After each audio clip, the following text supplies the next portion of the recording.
The valet opened my door like I was royalty. Funny considering the people inside would rather I stayed parked on the curb. Larkspur glowed beneath the canopy of its gold-stitched awning tall glass doors, reflecting the city like a jewel box. I took a breath, adjusted the cuff of my black blazer and stepped inside. A hostess greeted me with a practiced smile. "Welcome to Larkspur. Do you have a reservation, Ward?" I said. "I'm here for the Ward Party anniversary dinner." Recognition flickered in her eyes, but she said nothing, only nodded and gestured toward the main floor. She didn't need to say more. I saw them already. My mother sat at the head of the table, posture straight as glass. Her lipstick matched her wine. The table sparkled crystal gold-rimmed china, a floral centerpiece dripping with white orchids. Around her were my father Whitlock, my brother Truett, his wife, a few family friends. 10 seats, 10 people. No 11th. She saw me before I reached the table. Her smile stretched tight, polite, practiced, the kind she used on reporters she barely tolerated. "Oh, Serafina," she said, waving a manicured hand in the air, like I was someone she once met at a fundraiser. "We weren't expecting you." I glanced at the place settings. Truett mentioned the dinner. I assumed the invitation extended to family. She tilted her head. "You know how these seating limits go. Fire code, darling." She sipped her wine. "This is for family." I let the silence sit for a beat too long enough for Whitlock to shift uncomfortably and for the couple across from him to glance between us. "Of course," I said, lips curling into a smile that wasn't real but wasn't fake either. "Completely understand. I'm sure there's a charming little place nearby," she added sweetly. "Something more casual." "Appreciate the suggestion," I said. I turned away before my hands betrayed me. Before anyone could ask if I was okay, I didn't need to be okay. I needed to be ready. I made my way to the host stand again. Michael, the maitre d', straightened the second he saw me. "Ms. Ward," he said quietly, "shall I prepare your table?" I nodded once. "Yes," and send word to the kitchen. Behind me, the laughter at my parents' table resumed. They had no idea what they'd just ignited.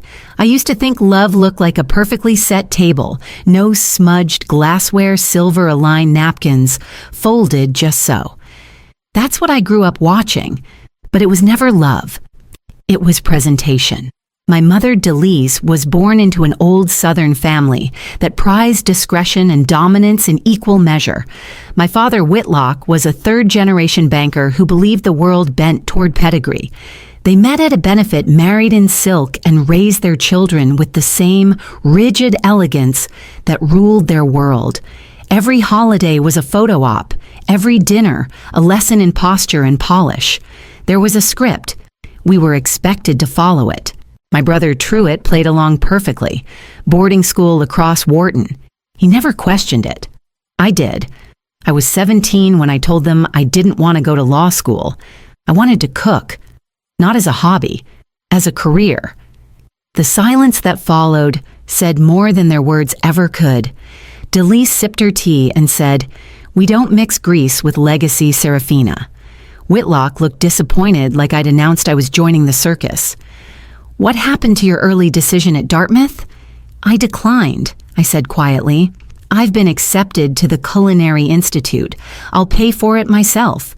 And I did. Every cent. I worked nights at the Elm Ridge Hotel rolling silverware and scrubbing ovens. On weekends, I picked up shifts at a bakery that made $14 baguettes and underpaid its staff. I ate leftovers from catering trays and studied recipes on my phone during break. My parents never called. I didn't expect them to. They sent a check once unsigned. I sent it back with a note. "I'm not your embarrassment. I'm just not your reflection." Years passed. I climbed the ladder on my own dishwasher to sous chef, then consultant, then founder. I built something elegant, something they would have been proud of if they'd been willing to see it. They never asked. And now here we were, 2 miles and 10 years apart, sitting under the same roof, while they pretended I didn't exist. I watched Michael speak quietly to the staff and head toward the kitchen. Let them toast. I was ready to serve. The thing about power is it's loud when you chase it, but quiet when you hold it right. When I started consulting, I never imagined I'd end up owning anything. My first job out of culinary school paid in experience and bruises. But I learned fast, learned how the numbers worked, how to fix what was broken. I'd watch a struggling bistro from the shadows take notes on table turns, labor ratios, floor layouts. Eventually, owners started asking for advice, then paying for it, then begging for more. By 29, I wasn't just a name on reports. I was a name behind Shell Corp, clean entities with soft-sounding names, Foxhall Holdings, Juniper, and Crown. I let lawyers wear the mask. I kept my name out of it. The Larkspur Group was the crown jewel. I acquired it in pieces, starting with the lowest performing property on their roster. This one, Larkspur. A restaurant built on old money, run by people who hadn't touched a dining floor in years. The staff turnover was brutal, the menu outdated. It looked impressive on the outside, but inside it was all dust and dissonance. I came in under an alias, fixed the culture, restructured the wine program, brought in real pastry talent, and cut the average table time without sacrificing elegance. Within 8 months, we had a wait list through spring. Not once did I use my last name. Not once did I tell anyone who I was connected to. So when my parents chose Larkspur for their anniversary, I said nothing. Let them book it through the events manager. Let them believe they'd earned the reservation by reputation alone. There was something poetic about watching my mother pose for photos in front of a restaurant she didn't know I built.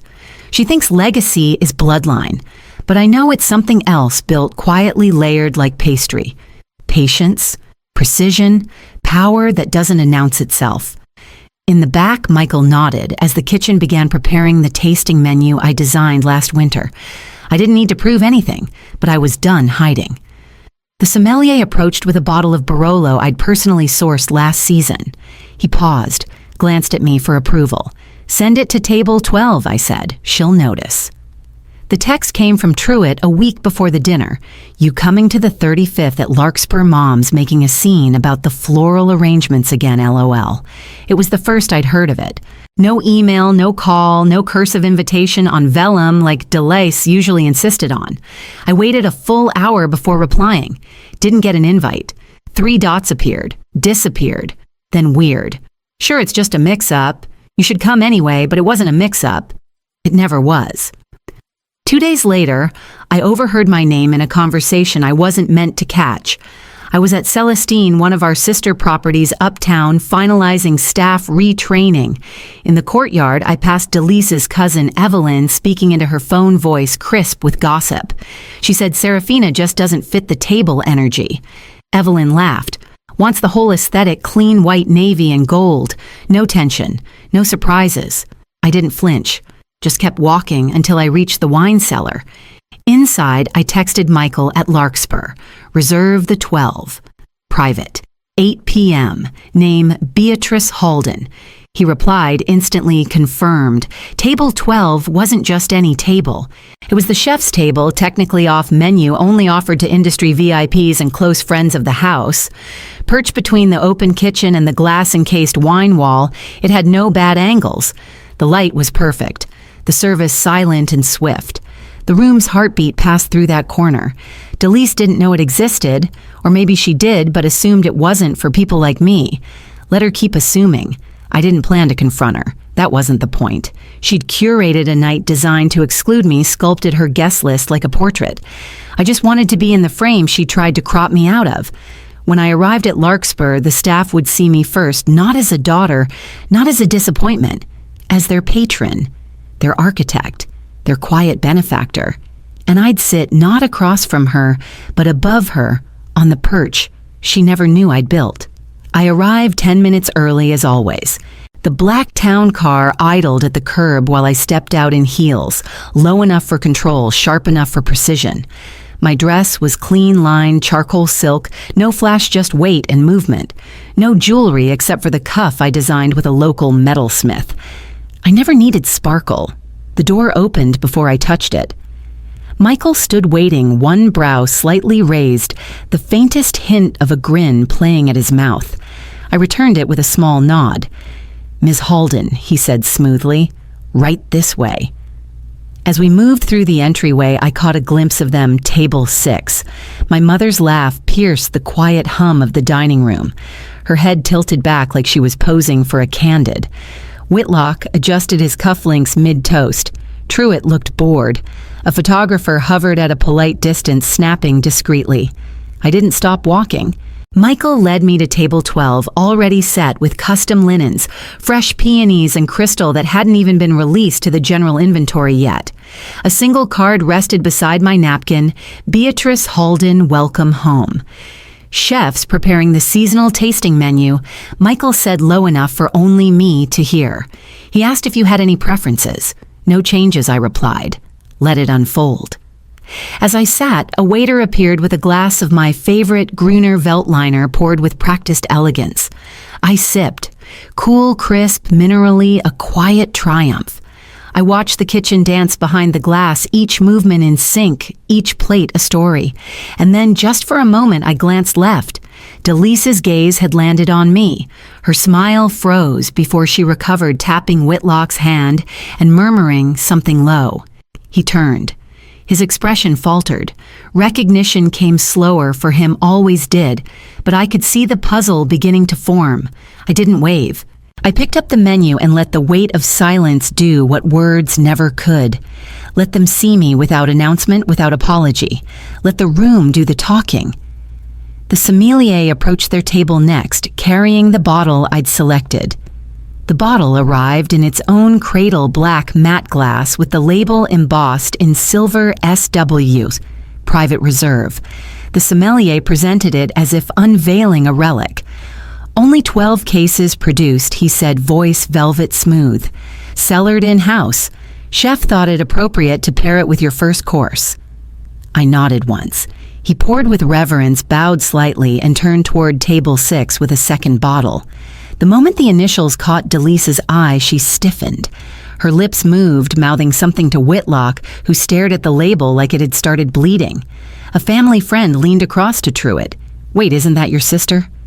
Her voice wasn't even hushed. Truitt blinked, then nodded. Slowly. Delisa's smile didn't falter, but her eyes began scanning the room, sharp and fast, looking for footing. That's when head chef Navarro stepped out from the kitchen. The chatter in the room dimmed just enough to notice. He crossed the floor with measured grace, stopped beside my table, and placed a hand over his heart. Ms. Ward, he said warmly, what a gift to have you here tonight. You know this menu wouldn't exist without you. I stood briefly to accept his greeting. Your food sings now. I just adjusted the acoustics. He grinned. We'll send out the truffle risotto next. Staff's excited. They've missed you. As he turned to return to the kitchen, I saw the moment it all clicked for her. Delisa's fingers tightened around the base of her champagne flute, knuckles pale. Whitlock's brows lifted. Truitt just stared, uncertain whether to be impressed or afraid. They had booked this place to make a statement, and now the staff, my staff, was making one louder. I sat again and sipped the wine that bore my initials, tasting stone fruit clove and a hint of smoke. Every note deliberate, every decision mine. Across the room, Delise whispered something sharp to the event photographer, who nodded and backed away. Her smile had gone brittle now, her posture too perfect. She could feel it, the shift. The stage she'd built wasn't hers anymore. I saw the moment she snapped. Delise rose from her chair like a queen abandoned by her court chin, high back, rigid, clutching her napkin like a decree. She cut across the dining room with pointed strides, heels clicking against the stone floor. Conversations paused. Forks froze midair. She stopped at my table without waiting for acknowledgement. You did this on purpose, she hissed, eyes sharp with rage. You wanted to embarrass us. I didn't flinch. I folded my hands on the table, gaze steady. No, Mother, I said quietly. You just embarrassed yourself in my building. She opened her mouth, but another voice cut in, measured calm, absolute. Is there a problem? Chef Navarro stood beside her, now arms crossed lightly, his expression unreadable. Ms. Ward is one of the founding architects of Larkspur's current success. We wouldn't be here without her vision. I assumed you knew. Delise turned to him slowly. She's... What? Navarro nodded. She's the reason this place turned around. She funded the renovations, redesigned our entire service model, trained the original reopening team herself. Half the menu tonight is hers in origin or influence. He glanced at me, almost amused. Even the lighting, her specifications. A low murmur rippled through the dining room. I didn't look around. I didn't need to. I felt the temperature shift.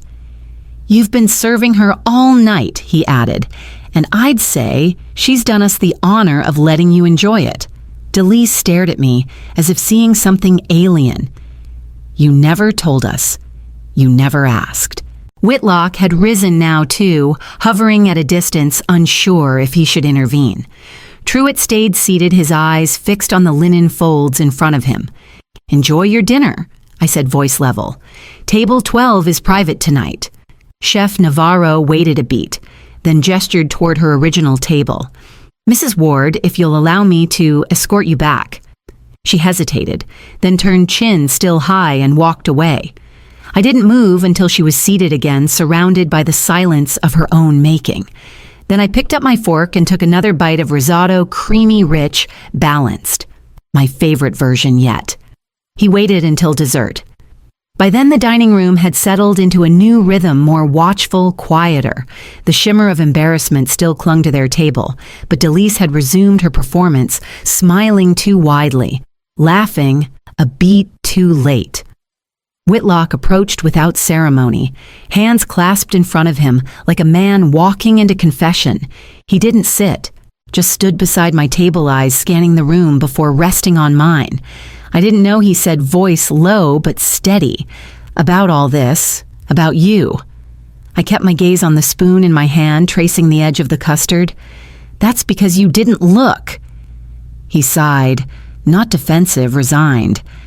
I thought you were wasting your potential, squandering your mind on something temporary, and you assumed law school would have saved me from obscurity.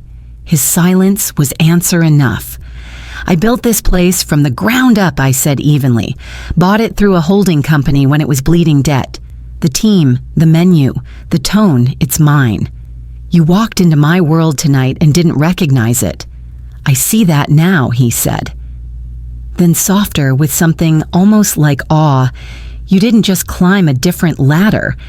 Serafina, we never even saw your building. That landed somewhere deep, deeper than I wanted it to. But I didn't flinch. I didn't do this for recognition, I said. I did it because I had something to offer, because I saw value where others didn't. He nodded slowly. It's remarkable, but not surprising, I added. At least not to me. His eyes softened. If we'd known, you would have tried to take credit. That stopped him. His shoulders sagged slightly. I deserve that. I gave him a tight smile. Yes, you do. He straightened, composed himself. Well, congratulations, Serafina. Truly. I let the name settle between us, full, unsoftened. Good night, Whitlock. He lingered a second longer, then returned to his table, quieter than before. A new server approached to clear my plate, and behind him came a familiar voice. Truitt's wife eyes cautious. The first apology came in roses, red, white, and unnecessary. I left them in the hallway outside my apartment until they wilted. Then came the emails. Subject lines like, about that night and let's talk, sat unopened in my inbox for days. Delise's tone was controlled, but something tight ran beneath the phrasing. She'd miscalculated, and now she was trying to frame the fallout as a misunderstanding and unfortunate oversight. I deleted them one by one, not out of anger, just disinterest. It wasn't until the envelope arrived, handwritten heavy stock, the kind she only used for condolences and senators, that I paused. Inside, no flourish, no branding, just ink on paper. Serafina. I was wrong. You didn't disgrace the family. You outgrew it. D. No defense, no deflection, just 12 words, and for once all of them honest. I didn't reply immediately. I let it sit on my kitchen counter like a loose stone from a wall that had stood too long. 2 days later, I texted her. Neutral ground, public, no photos. She responded with a time and address. I picked the place. A small tea room in the West Village, unpolished, understated. No staff knew me there. No one would care if we sat in silence. When she arrived, she looked smaller. Not frail, not aged, just unarmored. She sat across from me and folded her hands. "I'm not good at this," she said. "I know." She swallowed. "I wanted you to become what I understood. And when you didn't, I thought I'd lost you." I stirred my tea. "You never had me to begin with. Not the real me." A beat passed. She nodded. "That's true." I watched her then, how she didn't fidget, didn't perform. Just let the discomfort hang. "You built something beautiful," she added. "I see it now. Not just the restaurant, the way people speak to you, about you." "I didn't need your permission," I said. "No," she said, "you never did." For the first time, her agreement felt like surrender, not of power, but of illusion. I sat back, letting the quiet settle between us like breath. Across the room, a server approached with the check. She paid the bill before I could reach for it. No fanfare, just a quick motion of her wrist and a nod to the server. We sat in the aftermath of everything unsaid, the space between us no longer rigid but cautious, curious. Delise looked older in the daylight, less composed, more real. "I used to write little food columns," she said quietly as we waited for the second steep of jasmine. "Back in college. Essays about regional cuisine, childhood dishes. My advisor said it was sentimental fluff. I stopped after that." I blinked, surprised. "I never knew that. You weren't supposed to," she said. "It was unworthy of the ward name. Food was something to serve, not to love." She let the sentence hang in the air, then glanced down at her hands. "I saw you that night. Not just what you'd made, but how people lit up around you. Like you belonged in every room they'd spent years trying to be invited into." I folded my napkin slowly. "I'm not looking to start over, Mother. I don't need a do-over of childhood, or an apology I can pin to a wall." She nodded. "I know. I just want some piece of the real you if there's room." I sipped my tea, let the flavor settle. Then I teach a class on Sundays, informal small group. We prep meals for shelters, then sit and eat together. You're welcome to come. No cameras, no curated lists. Just hands and ingredients. She looked up, startled. "Me in a kitchen. You did fine raising one." Her laugh came out soft, unguarded. "I'll think about it." That evening, Larkspur's private dining room was full of energy. 8 students from community colleges across the boroughs hovered in my kitchen, chopping, stirring, laughing. Most had never cooked on commercial burners before. I moved between them, adjusting heat, offering seasoning advice, but mostly stepping back. This was the space I'd built not to prove anything, but to make something that held others. Real warmth, real value. As we plated the last course, one of the students looked at me and said, "You run this whole place." I smiled. I built it. Later, as I watched them gather around the long farmhouse table, leaning and passing bread trading stories, I felt it land. I was never asking for a seat. I was building the room.